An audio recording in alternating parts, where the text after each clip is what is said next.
From the Mercy One studio. Support for Faith on Trial and Iowa Catholic Radio provided in part by Imogene Ingredients.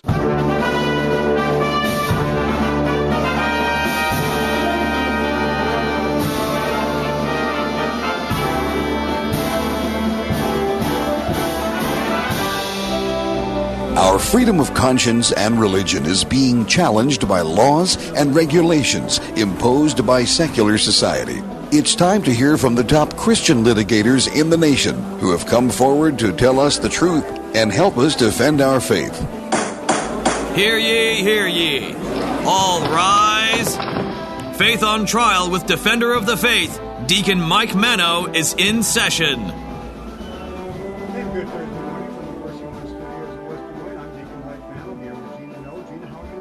I'm very well, Deacon Mike. Good to be here in the studio. Good to see the sun out. I don't know how long this is going to last here, but...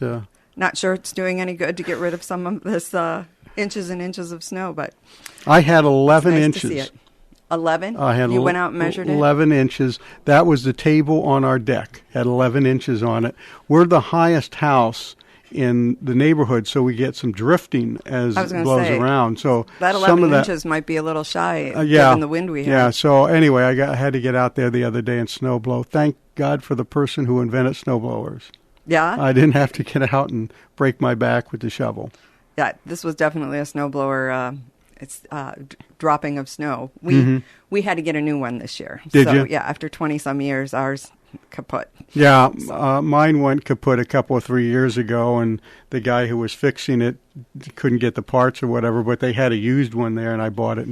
And my neighbor across the street kind of went over it and gave it a tune-up because he's a mechanic, and replaced the carburetor and things like that in there. So it works just perfectly now, just like it's brand new. Well, that's handy. It is. That is very handy. And so I can't wait till it snows again. Well, I can get out there. So, yeah. I'm not your The other friend. side of the glass is laughing at us here. I'm laughing at you, yeah.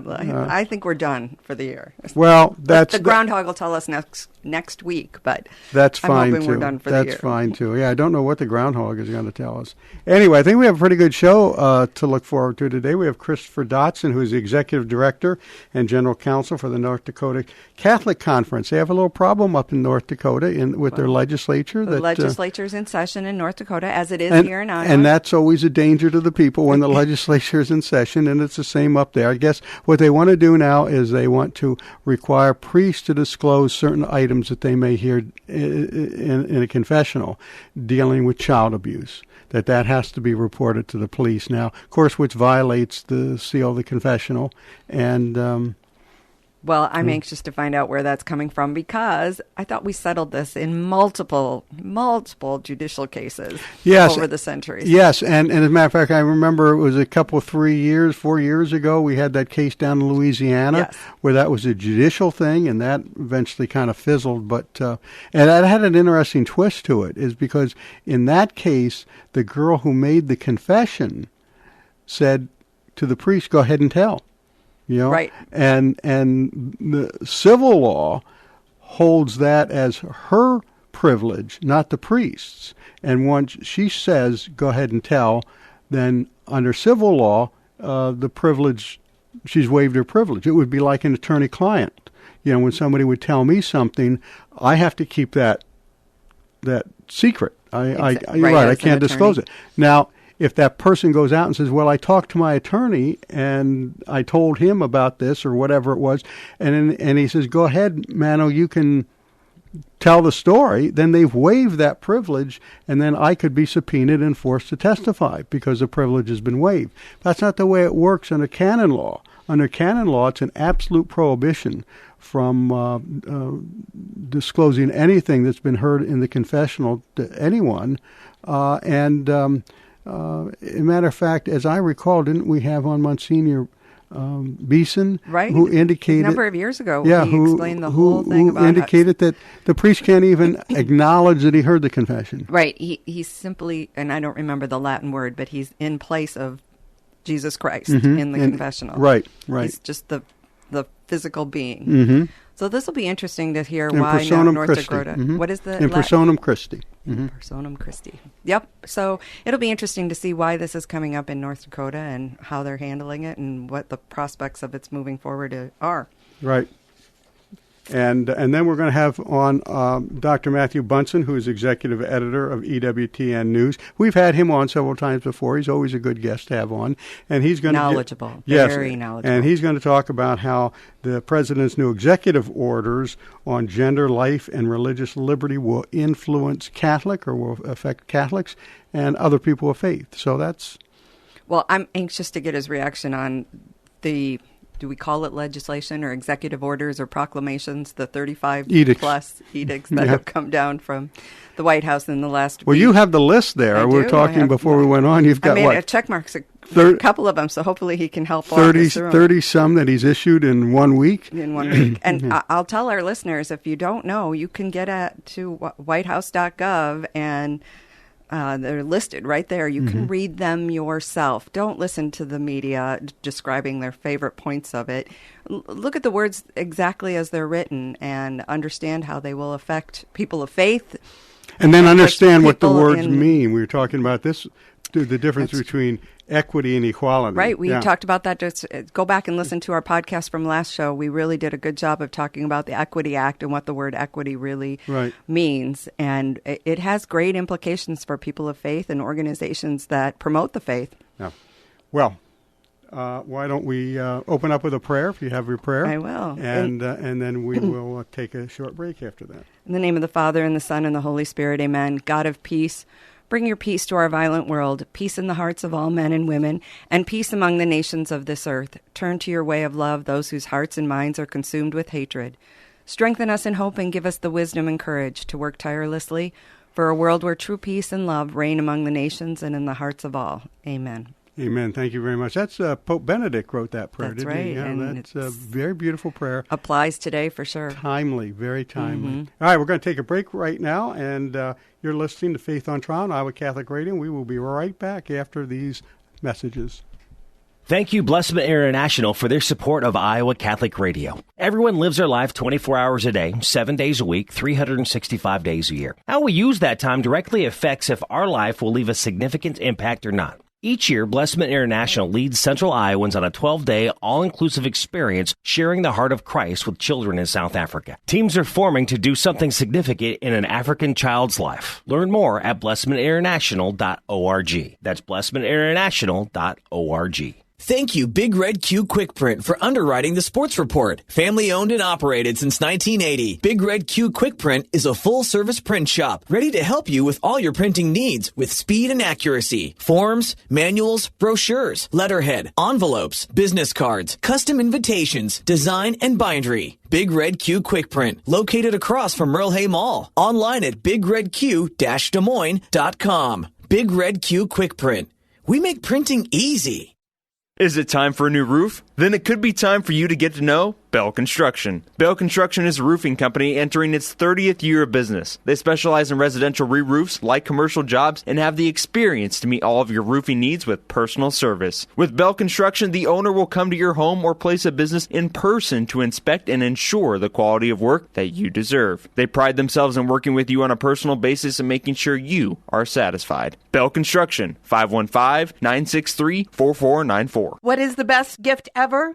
Giving a Catholic education is at the top of my list. Your contribution to CTO helps families send their children to our Catholic schools who otherwise could not afford it. In giving to CTO, you receive the best tax credits ever. Pledge or donate online at ctoiowa.org.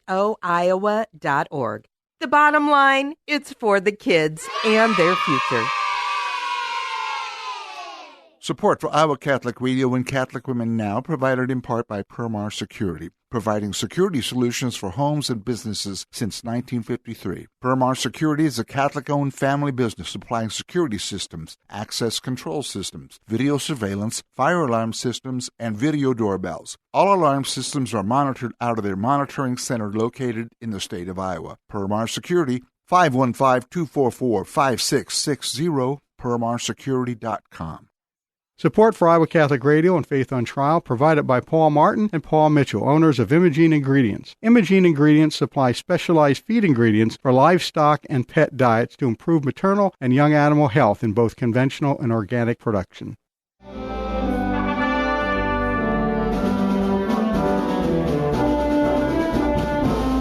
And welcome back. You're listening to Faith on Trial on Iowa Catholic Radio.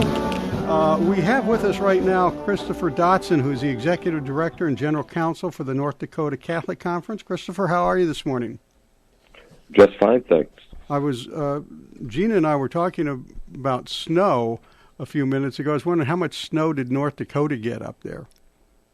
Not a lot. Not a lot. I missed them, yes. Yeah. That's what I thought. Well, it's been pretty dry up here. If you want to see some snow, you can drive down to Des Moines, and I think you'll see a lot of it. All right. I want to talk to you about this bill that's in the North Dakota legislature right now, which would remove the ministerial exception to mandatory reporting laws for priests in the confessional. Can you kind of give us a thumbnail version of what is going on up there and what this bill means to you? Right. For decades, clergy in North Dakota have been mandated reporters for suspicion or knowledge of child abuse or vulnerable adult abuse, with the narrower exception of information if the information was received or learned in the capacity of a spiritual advisor, which is, today's non-sectarian way of saying the priest penitent privilege. And that's been the law for decades. This bill does one thing and one thing only. It removes that narrow exception so that, in the Catholic case, information heard in the sacrament of reconciliation and protected normally by the seal of confession would have to be revealed. Now, and the penalty would be 30 days in jail. And I think there's a fine that goes with that, too. Yeah, and a fine. Yeah, $1,000 fine. What precipitated this attempted change? I honestly do not know, except that I have to take the sponsors at their word that they were just trying to protect children. Some of them have said they didn't realize the extent of what the bill would do. Others say, well, at least we're having a discussion about protecting children. But there's no single event that happened in the news or any particular case that would have precipitated this. It came as a complete surprise to us. But we're focused on the bill and not so much the reasons why. Just telling people what this bill does, why it's a threat to religious freedom, why it's unworkable and probably counterproductive. Now, looking at the bill, I see that there are 3 sponsors, and this is something that kind of confused me. 2 of them are Republican, and 1 of them is a Democrat.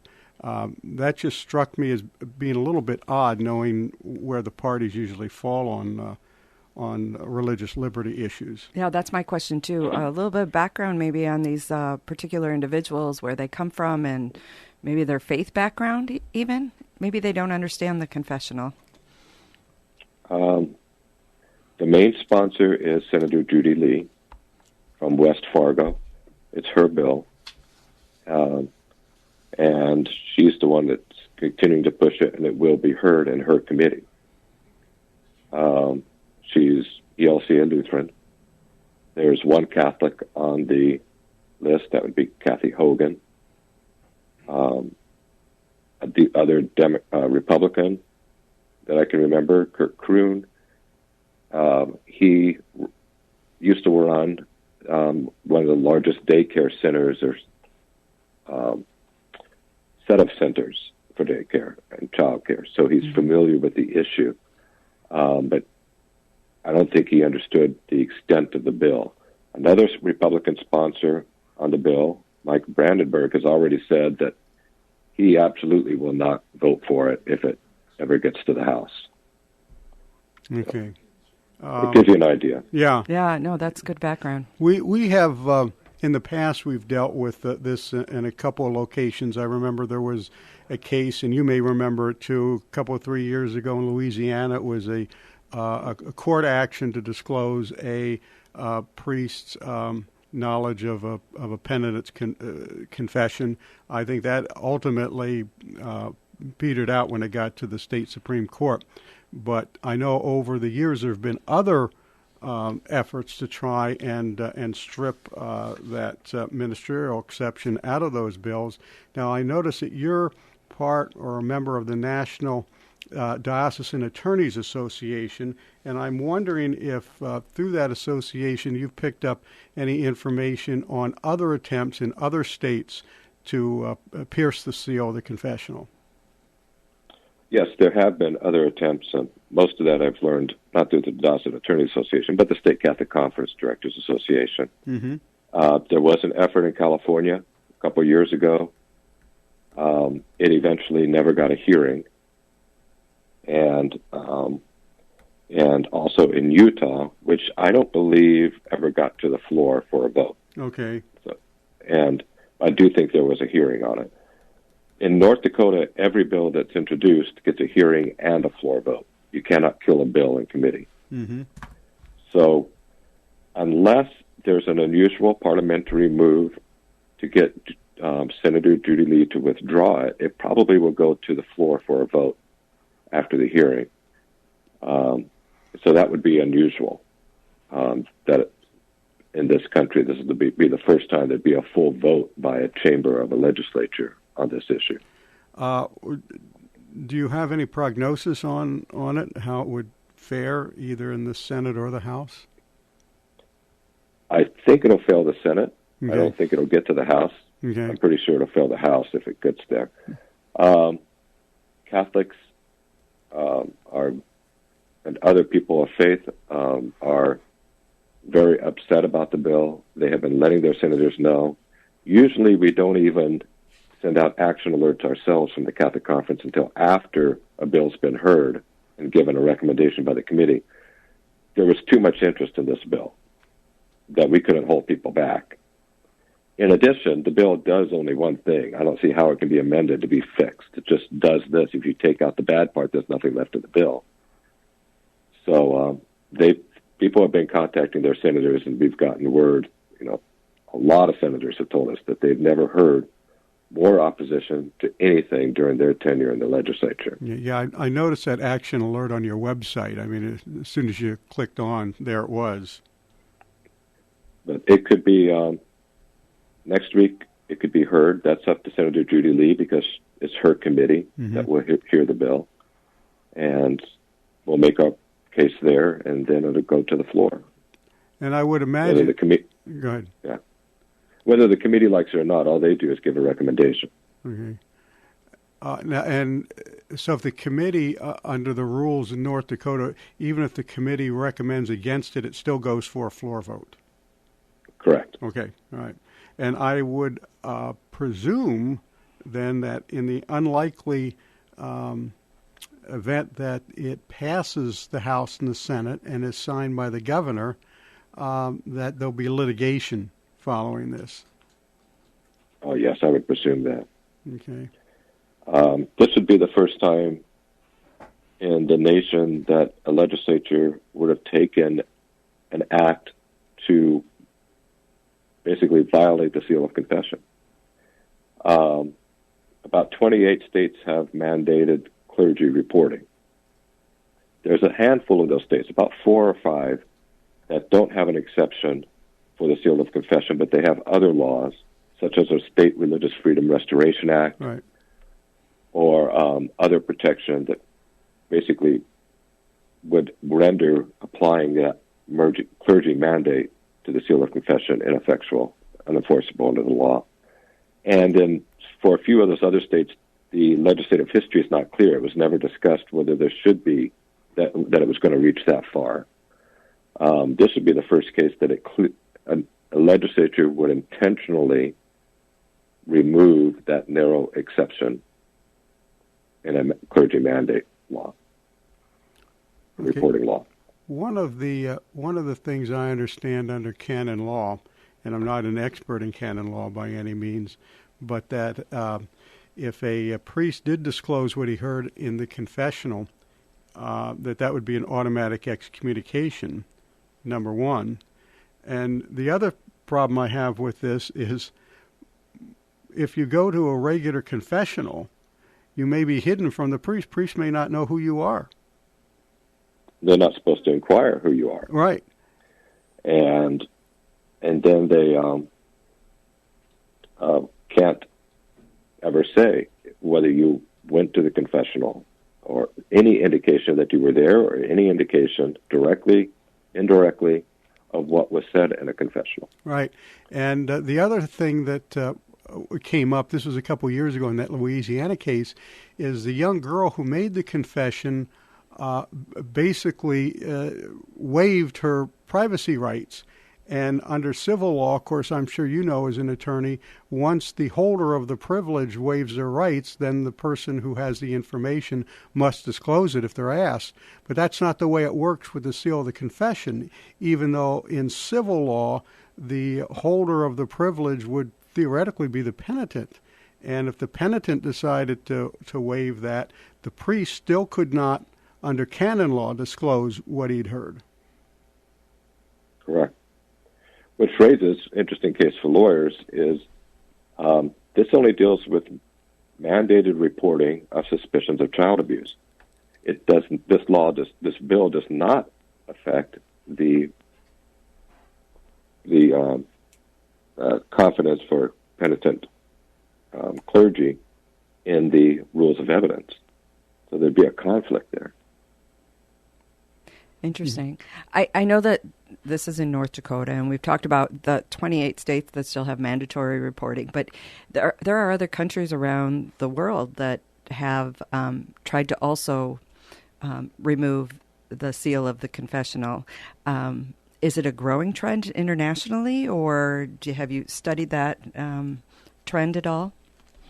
Well, I know in Australia there's 2 jurisdictions at least that have passed laws to go after the seal of confession, and it's not being enforced so far as we know, because if it is, our priests would be in jail. They've all said they're not going to follow that law. They're staying true to the faith, right? I think it's part of a reaction by some against the clergy abuse scandal. I think it also is just the type of thing we're going to see because we've had a long growing, it seems strange to use the word growing, but a long-term trend of a lack of respect for religion. Right. And it doesn't, a lot of people, to a religious right is no different than your right to choose a green car or a red car. That's part of the freedom. They don't see that it's an elevated freedom that deserves special protection, that is built into the nature of the human person. And as long as that trend continues, I think we're going to keep seeing these types of bills. Very well said. And so how can our listeners follow the progress of this particular legislation? Is it available publicly through the North Dakota legislative website? It is. The bill is 2180, and they can always keep following our website, which is ndcatholic.org.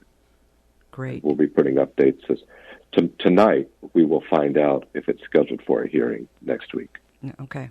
But it will have a hearing at some point in this legislative session. Yeah, I guess unless the sponsor withdraws the bill. Unless the sponsor withdraws or there's some rare, very, very rare parliamentary move that I hear is being discussed in the halls. Okay.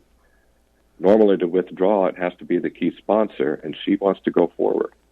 So I'm just very curious about, under the circumstances of this pandemic, can people gather at the Capitol during the hearing, or is it all electronic, or how are they handling those committee meetings? It's mixed. It's been a strange session, but it's mixed.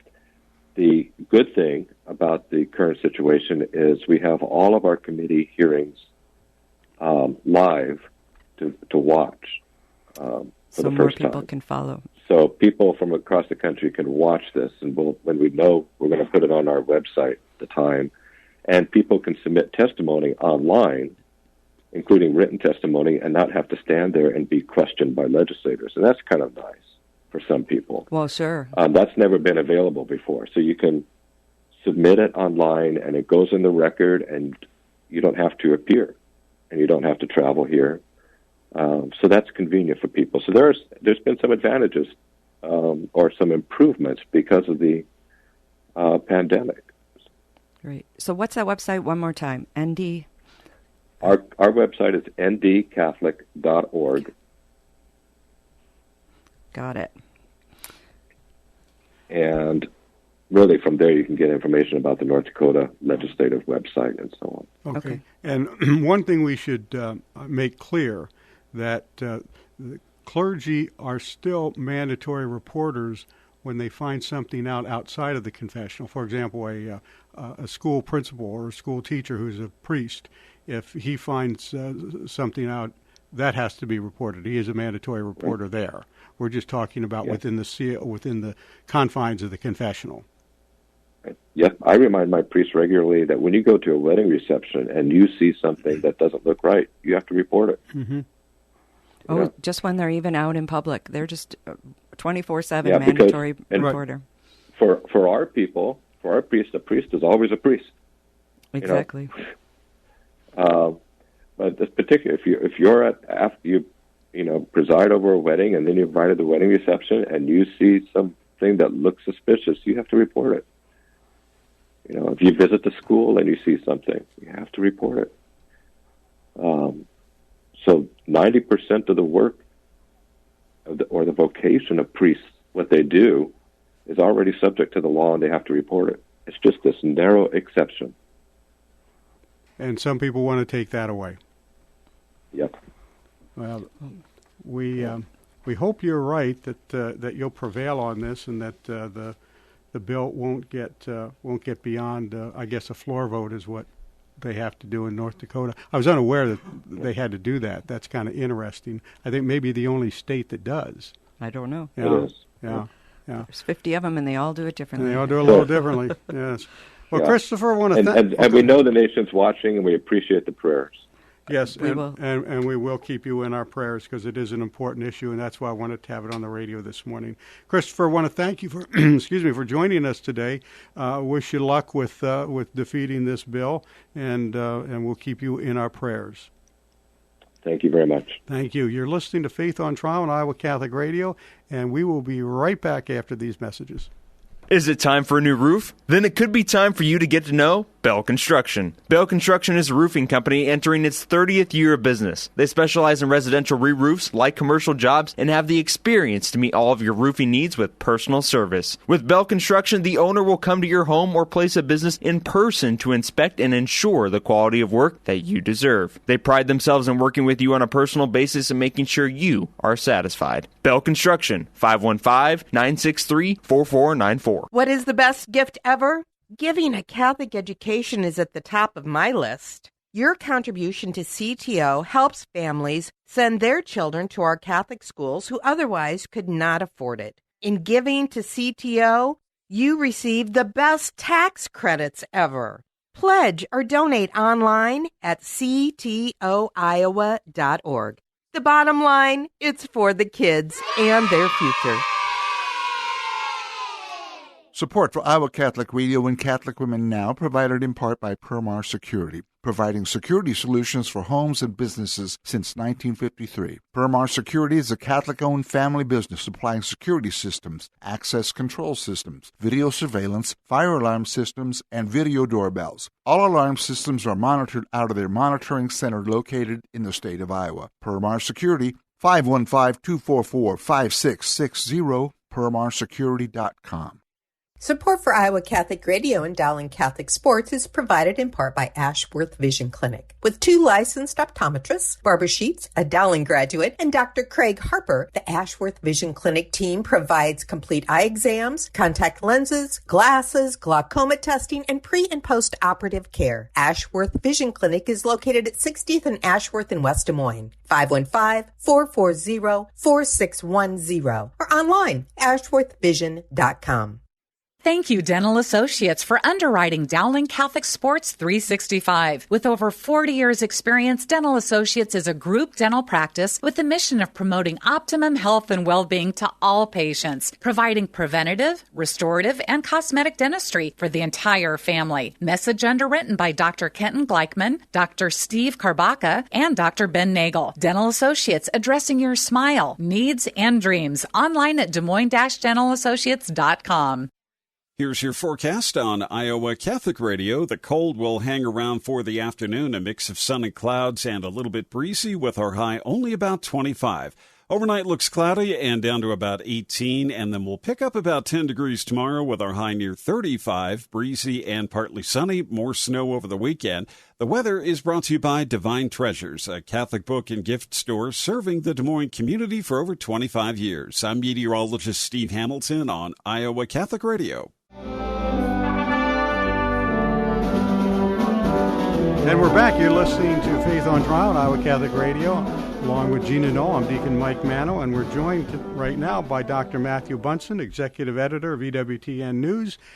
We've had Dr. Bunson on before, and he's always been a good guest. Dr. Bunson, how are you? I'm very well. How are you? A blessed feast of St. Thomas Aquinas. Thank you very much. Appreciate that. We just had, before you came on, we just had on Christopher Dodson, who's the Executive Director and General Counsel for the North Dakota Catholic Conference, on this bill that I'm sure you are aware of in the North Dakota legislature that would kind of eviscerate part of the ministerial exception to the mandatory reporting laws there. Well, that's right. One of the things that we are seeing is a number of efforts to sort of wear away some of the traditional rights that we have seen priests enjoy, and in fact that we would consider to be absolutely inviolable. In this case, the potential violation of the seal of confession is simply something that's not going to be possible. But again, this is a movement that we have seen not just here in the United States, but globally in places like Ireland and even Australia, where the proposals have been put forward. Yeah, and I think as the concept of religion in and of itself kind of diminishes among a lot of the populace, that these things will become more and more popular. But Mr. Dodson doesn't think it's going to get anywhere in North Dakota, but apparently under their rules there, we'll get a floor vote, and so I'm sure you'll be covering that too. Oh, very much so. In fact, if you go to the Catholic News Agency, there's a very comprehensive report on this, on the North Dakota bill. This is obviously something that we're looking at very closely. It's surprising in a way because North Dakota, a state like North Dakota, is generally considered, to use the political terminology, very conservative. So it's interesting how bills like this can pop up in even the most unlikely places today. Yeah, from the most unlikely people, because it looks like 2 of the 3 sponsors are Republican, which you would not expect, but that's the way it goes sometimes, I guess. It does. All right, we wanted to talk to you about some of the new president's executive orders and how they might affect Catholics and people of faith. Well, the and one Gina here has a whole list of them. She's been reading. I took a short minute last night to use up a lot of ink on my printer and printed out at least the titles of the 35 or so that have gone through in the last week. Well, that's right. What we're seeing is the living embodiment of the phrase that elections have consequences. And in this case, President Biden, when he campaigned, promised to do a number of things via executive orders to roll back or to rescind a number of the actions of the Trump administration. That's not politically unusual. That regularly happens. There are, however, a number of executive orders and proposed bills that I think are going to have a potentially very significant impact on the lives of Catholics, but also on the lives of just average Americans. We can start today with the expected signing of an executive order that will rescind the Mexico City policy, which, those of your audience who may not be familiar with it, sort of the equivalent to the Hyde Amendment. The Hyde Amendment prohibits taxpayer money going to abortions in the United States. The Mexico City policy, in broad terms, prohibits the funding from the federal government to things like NGOs around the world that promote abortions. So not just Mexico, right? Exactly, I correct. think some people are under the understanding it just affects our relationship with Mexico. No, you're exactly right. This would be lifting what is a global prohibition for abortion funding overseas. Now, this is obviously going to have significant ramifications for U.S. policy. And again, we've seen things like the Mexico City policy roll back before, but this is part of what Pope Francis also refers to as ideological colonialism, essentially where we begin to attach things like aid to foreign countries with the proviso that they'll only receive this or developmental help if they subscribe to a pretty radical agenda that usually includes things like abortion and contraception, sometimes euthanasia, but also, of course, the LGBT gender ideology agenda. And that's one of the big areas where the president's new executive orders, I think, are potentially going to have a significant impact, and that is the one that he signed just a few days ago. That interprets sex discrimination in federal law to include sexual orientation and gender identity. So it doesn't just affect the lives of the unborn throughout the world. It's actually affecting the lifestyles and the governments and the governance of people around the world. That's right. So what we will see with this new executive order is something similar to what we saw under the Obama administration, and that is the prioritization of what Pope Francis refers to as gender ideology. That is a full-throated support of the LGBTQ movement and everything that pertains to that, especially where it's specific in the area of sexual orientation and gender identity, that this will become a major priority for American domestic and foreign policy. So this will go right to the top of the list of the State Department as one of its biggest concerns around the world. There is worry that will displace things like religious freedom concerns that were one of the hallmarks of the Trump administration. Domestically, this also means that this is going to have a direct impact on things like high school sports, the privacy of single-sex bathrooms, faith-based organizations that receive government funding. All of that is going to be impacted by this. Yeah, it seems to me that they're ruining girls' and women's sports. Well, we are seeing already various injunctions and lawsuits and other things to try to prohibit or to slow down that those who identify as girls or women who are biological males from participating in different sports.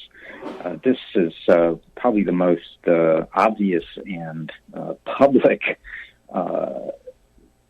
effect of what Pope Francis calls gender ideology, what others would call sort of the LGBTQ agenda, that women's sports will or potentially could be unrecognizable in the coming years. And the argument, too, is that this is a pretty severe blow to women's rights, to women's advancement, that this is taking place simply because someone identifies as a female who remains a biological male.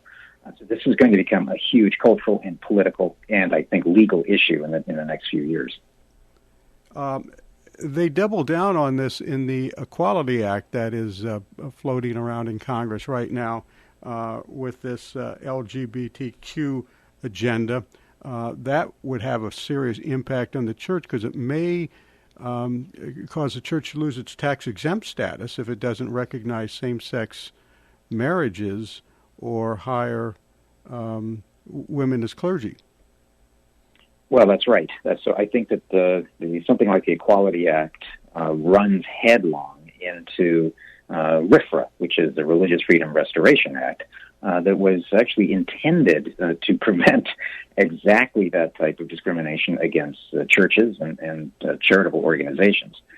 We're going to have to see how this plays out, obviously. Right. I suspect that on this and a number of other issues, there's going to be a large contingent of lawyers camped out at the Supreme Court. Now the question becomes, will they be able potentially to pack the Supreme Court to add additional justices if the Supreme Court consistently rules against the Biden administration in advancing this agenda. So this plays into huge political questions for the country. And of course, in the Equality Act, RFRA is specifically abrogated for those cases. That's right. But the Religious Freedom Restoration Act is downplayed or upheld depending upon who's in sort of power at a given moment. But certainly I think that is something that the High Court has looked at. Now, one of the things that is disturbing to a lot of observers is that this executive order on gender ideology, gender identity, that sort of thing, is that it takes the Bostock ruling that took place last year at the Supreme Court, that, if you remember, was narrowly defining what could be sex discrimination by the highest court. Justice Gorsuch. Very narrow interpretation. This executive order takes that and blows it up. It's a nuclear-powered version of Bostock. So whether the High Court is going to be willing to weigh in on this, I suspect it's going to have to. Well, the Supreme Court sometimes does odd things, and we found that out in the last couple of months. All right, what other executive orders are problematic for people of faith and for Catholics? Well, I suspect we're going to be seeing a number of executive orders that relate to some of the climate change aspects that could be worrisome to some Catholics. I think actually there will be some who actually support those executive orders because it's sort of consonant with some of the concerns that have been expressed by Pope Francis, especially in his encyclical Laudato Si. The one thing about that is let's remember that there are huge differences in the areas of things like immigration, climate change, even the death penalty, which are subject to prudential judgments. The Church has certainly weighed in. The recent popes have also weighed in extensively on the death penalty. But none of those rise to the level of abortion, which is an intrinsic evil and has, of course, been described by the U.S. bishops as a preeminent issue of our time. Right. Let's explain to our listeners what a prudential issue is. Right. Well, exactly. Well, a prudential issue, or an issue of prudential judgment, is something like that. It pertains to Catholic social teaching. Immigration is one. Certainly climate change is another, and the death penalty. But they can be discussed as a series of policy measures. Now, again, we have to put a little asterisk next to the death penalty because Pope Francis, Pope Benedict XVI, and John Paul II have all weighed in on this. Pope Francis has referred to the death penalty as inadmissible.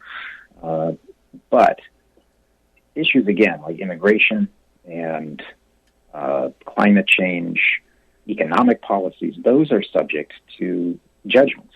And how we make those judgments requires prudence. And hence what we're seeing is that the concept of the prudential judgment, we can have very vigorous discussions about the best solutions for immigration, the best solutions for dealing with climate change from a variety of different directions within the Church. And an issue like abortion, however, is not subject to prudential judgment. This is an intrinsically evil act, and it is inadmissible. It is impossible at any time under any circumstances. So that's an important qualifier that has to be added into any conversation about how we're looking at government policy. Mm-hmm. One of the non-negotiables, we would call them. Exactly. Mm-hmm. All right. What else might we be looking for from Mr. Biden? Well, as we're pushing ahead, I think the one that everyone is sort of circling is what he is likely to do relating to the Affordable Care Act. We know that this administration is very keen on expanding the Affordable Care Act, or Obamacare, and he has pledged to reinforce the contraceptive mandate, which essentially requires nonprofits and people of faith to pay for plans and insurance that offer contraception, abortion-inducing drugs, and sterilization. as anyone who has been paying attention to the news over the last decade or so knows, that means the Little Sisters of the Poor may very well likely be brought back to the steps of the Supreme Court as they fight for their right to defy the Affordable Care Act's contraceptive mandate. But this is something that I think is almost certain to happen because this is a pledge by the incoming president, but he's also appointed to the head of the Health and Human Services Department, Javier Becerra, who was the Attorney General of California until just recently. He himself is somebody who is adamant about the contraceptive mandate. He is one of the most ardent pro-abortion political leaders in the country, and of course he is a professed Catholic. And can that be mandated through an executive order, or is that something he's working with Congress to codify? Well, I think what is likely to happen is that this will be part of just an order on the part of HHS to try to force this through, which is certainly what they tried to do during the years of the Obama administration with Kathleen Sebelius moving forward. So this is an act, I think, an action on the part of the Health and Human Services that we're probably going to see pretty soon. I think there's been a long-standing understanding that this is going to happen. So look for it, I suspect, in the coming months. And warn the Little Sisters of the Poor that it's coming. They know it. I mean, I think he pointed right at them during the election. I mean, that's right. And so did Javier Becerra, exactly. Who incidentally is the one that was pursuing David DeLayden. That's right. Yeah, the person that's who right. was... One of the phrases that's been used is that he simply hasn't been prosecuting members of the pro-life community. He has been persecuting them. Yes. I would agree. I know we have to wrap it up here really quickly, but I just want to point out that one of his most recent memorandums from the executive branch that Biden signed yesterday was the Memorandum on Restoring Trust in Government Through Scientific Integrity and Evidence-Based Policymaking. And these memorandums and executive orders have a lot of words. And you wonder what their meaning is and what they're trying to affect. But yeah, last night I read through it with in mind our unborn babies and abortion, and where is science when we talk about abortion. And so with that in mind, I read it and I thought one of the phrases that hit me was he's protecting the babies with this particular memorandum. He says that all executive offices should establish and enforce science integrity policies that ban improper political interference in the conduct of scientific research. And it'll be interesting to see if it takes flight, if anyone else kind of recognizes the protections that memorandum has for people. That very concern has been raised in the area of the executive order pertaining to sexual identity and gender identity, because there is a massive fight, certainly within the scientific community, about biology and what is a male, what is a female, and the science has historically had its say. So we are seeing the struggle ideologically within science on this issue, and those who speak publicly in defense of biology, who have spoken out, especially out of a deep worry over transition surgeries, over the transitioning of young children, the impact of that medically and psychologically, biologically. In some cases, they have been silenced. They have been canceled by our cancel culture. So I think it's a directive that everyone should take to heart. When we're talking about science, as the pro-life movement has long pointed out, science is on our side. Right. The more you study the human person, the more you understand that science is on our side in the issue of abortion. It is as well, I think, in discussions about gender. Well, I appreciate your noticing that contradiction in his memorandums and executive orders. Just have one final question, Doctor, as we're running out of time here. And you just brought up something, the cancel culture. And I'm wondering what effect that may be having on EWTN and whatever other platforms you may use.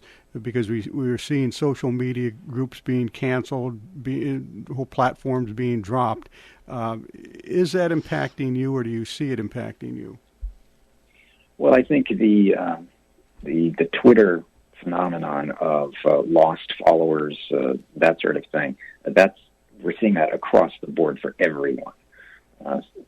So I would say that, like everyone, our platforms are being impacted. The degree to which, I think, will vary.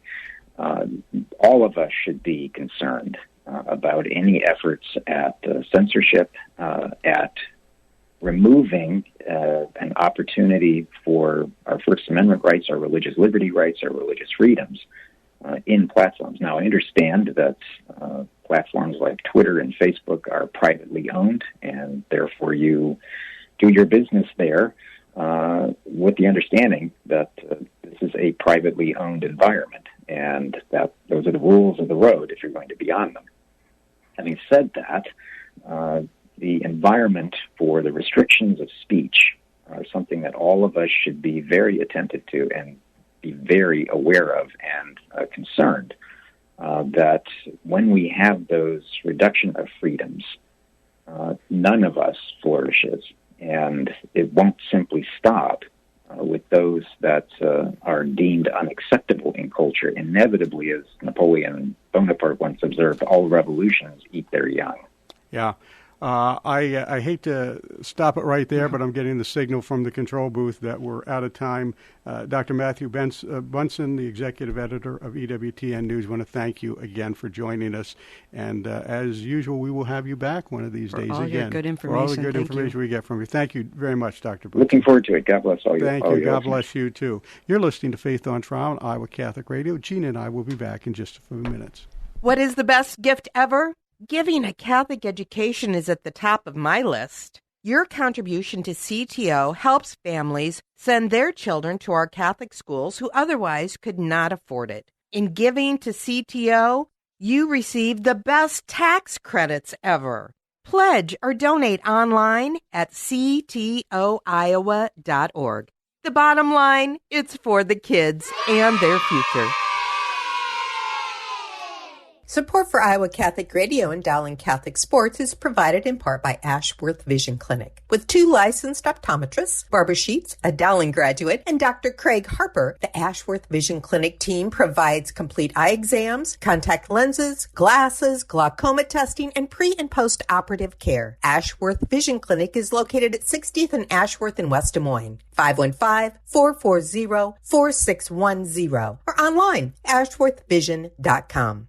Support for Iowa Catholic Radio and Catholic Women Now provided in part by Permar Security, providing security solutions for homes and businesses since 1953. Permar Security is a Catholic-owned family business supplying security systems, access control systems, video surveillance, fire alarm systems, and video doorbells. All alarm systems are monitored out of their monitoring center located in the state of Iowa. Permar Security, 515-244-5660, permarsecurity.com. Thank you, Dental Associates, for underwriting Dowling Catholic Sports 365. With over 40 years' experience, Dental Associates is a group dental practice with the mission of promoting optimum health and well-being to all patients, providing preventative, restorative, and cosmetic dentistry for the entire family. Message underwritten by Dr. Kenton Gleichman, Dr. Steve Karbaka, and Dr. Ben Nagel. Dental Associates, addressing your smile, needs, and dreams. Online at DesMoines-DentalAssociates.com. Support for Iowa Catholic Radio and Faith on Trial provided by Paul Martin and Paul Mitchell, owners of Imogene Ingredients. Imogene Ingredients supply specialized feed ingredients for livestock and pet diets to improve maternal and young animal health in both conventional and organic production. Information about Pharmatan and other products at ImogeneIngredients.com. Paul and Paul are members of St. Augustine's Knights of Columbus and encourage their brother knights to keep standing for their faith. Support for Iowa Catholic Radio and Storm Alert Weather is provided by Divine Treasures. Divine Treasures is a Catholic book and gift store serving the Des Moines community for over 25 years. Their mission is to help Catholics know, love, and keep their faith in our Lord Jesus Christ and His Church. Divine Treasures is where you can find great Catholic books, beautiful Bibles, rosaries, jewelry, statues, and religious gifts for those memorable events in your life. Divine Treasures, 5701 Hickman Road, Des Moines, 515-255-5230. Thank you to Divine Treasures for their support of Iowa Catholic Radio. And we're back, listening to Faith on Trial on Iowa Catholic Radio. Gina, two interesting topics today with two interesting guests. I learn something new each week when we do these shows, and I don't ever leave here without some good information. Had not thought of this, but as priests, as mandatory reporters, always being priests. I mean, they're on duty 24/7, and whether they're at a wedding reception or in a grocery store, they are required to report things that they see. Just not from the confessional. Yeah, that's where their protection is, and that's what North Dakota is trying to eviscerate right now. Yeah, I may watch that hearing because more so from the side of what is the support for such legislation? Who are those that are supporting it and why? I think that's helpful to know how that works. Yeah, it is a little interesting, especially in North Dakota. Right. In North Dakota. And what a treat to have Matthew Bunson, Dr. Bunson, on the show. You know, I listen to him on Saturday evening. Iowa Catholic Radio has an EWTN show called Register Radio, 6 o'clock Saturday nights and 10 o'clock Sunday mornings. And Dr. Bunson gives the news, and he is always, it's just so nice to hear him wrap up the weekly highlights from a Catholic Christian perspective. He's just knowledgeable, and he understands the faith, and he understands the culture. And he's always available to us. We have to close right now. Let's close with our prayer. St. Michael the Archangel, defend us in battle. Be our protection against the wickedness and snares of the devil.